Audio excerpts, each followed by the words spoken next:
وفقا لما جاء في الأحاديث التي بيناها سابقا، يدلنا هذا وبوضوح أننا في القسم الأول من المرحلة الثالثة التي يحكم بها سيدهم من وراء الكواليس عبر وسيط أو خادم بينه وبين المراتب 32.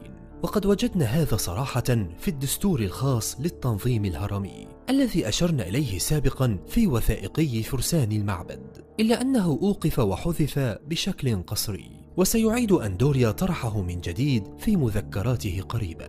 إذن الدجال يتربع على عرشه اليوم، والخادم يمتثل لأمره، فيتلاعب بعقول البسطاء عقليا ودينيا في 3 أمور. الأمر الأول إنكار وجود الله واستبداله بالعلم، والأمر الثاني تكذيب أحاديث الرسول عن الدجال، وأما الأمر الثالث جعل حقيقة الشيطان مجرد وهم لا أكثر، ويتم ذلك حسب كل فئة. فالفئة العلمانية التي لا تؤمن إلا بالعلم يطبق عليها الأمر الأول وهو إنكار وجود الله، وأما الفئة ذي التدين البسيط يطبق عليها تكذيب أحاديث الرسول حول الدجال. وبالنسبة للفئة المشككة والضائعة يتم إقناعهم أولا أن الشيطان مجرد وهم وأساطير، بحيث يغلق عليهم باب الربط بين سياسة التضليل والشيطان، ويصبح كل شيء مربوطا بالعلم، وذلك عن طريق خلط العلم الحقيقي بالعلم الزائف، ليتحول بعدها تدريجيا إلى الإلحاد. وهناك من يسأل سؤالا غريب: ما الهدف في التشكيك من حقيقة الدجال؟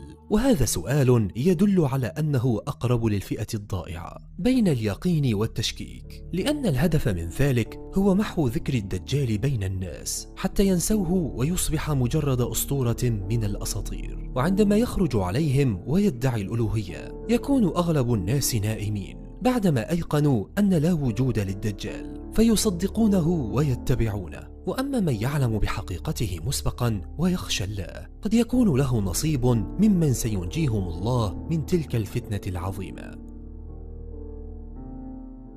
أقبل الصحابة يوما على رسول الله صلى الله عليه وسلم مستفسرين من كثرة حديث الرسول عن الدجال، فأجابهم الرسول قائلا: أفغير الدجال أخشى عليكم؟ إذ يقول رسول الله صلى الله عليه وسلم: لا يخرج الدجال حتى يذهل الناس عن ذكره، وحتى تترك الأئمة ذكره على المنابر، وهو ما يتم الآن حرفيا عبر شن حملة كبيرة ضد صحيح البخاري ومسلم، وجعل حقيقة الدجال مجرد أسطورة لا أكثر. وأما